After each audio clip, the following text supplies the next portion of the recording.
It was an unknown show, an unknown prospect. He came to me and he asked me if I wanted to design one of the Black Mirror films. I think for me, what I'd love to do is work with my team to understand all the shows, because only if you understand all of them can you understand how to make each one brilliant.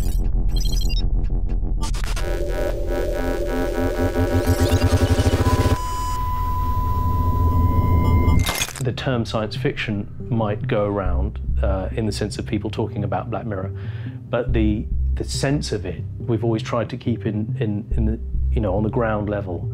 And the same with the VFX, never trying to design things which are too outlandish, too exciting, too out of reach. It's basically an exercise in restraint, really, an exercise in under-design, an exercise in subtlety and taste where it's needed, to try and be careful not to ask the audience for too much.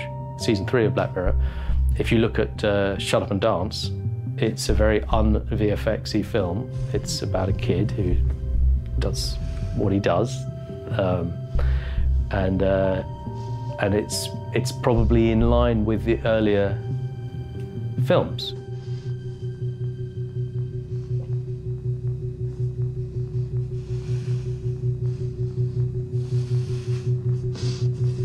The entire history of You was a challenge because, as I say, we were really beginning the process of giving Black Mirror the kind of design style that was science fiction, but not. The technology and the design and everything had an organic, the rings of the tree that is your life, that weirdly enough is now featured in some real, apps. At the same time, we were making 15 Million Merits, where he was living in a series of screens, and that was all live. It wasn't VFX. And we had people behind every screen pressing buttons, so every time anyone did something, there was a pre-animation we had done. We had designed the characters, animated it, lit it, scaled it to all these TVs that were making up the whole sets. So if you watch 15 Million Merits, it was an insane thing to do. The only true way to do it was for us to do it all in camera, bar 5-6 shots, I think. I mean, Nosedive I see as kind of fun too.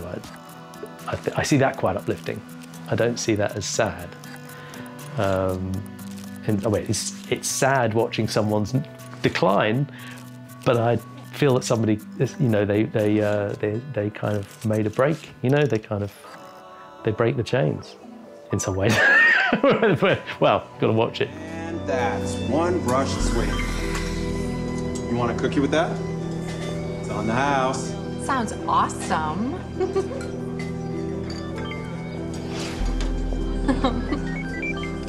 Probably the only thing that does influence is the subtlety of Apple, and how beautifully designed all their stuff is, and things like Tesla, brilliant bits of design, brilliant bits of marketing, and I'm a true believer in the whole thing being a brilliant package in film. So when something is designed subtly, VFX subtly, packaged, marketed brilliantly, which is the way, say, Apple do their work, And so, yeah, I mean, if there is something that you would say inspires you, I mean, it's probably how brilliant Mac have moved forward, giving us devices that are usable.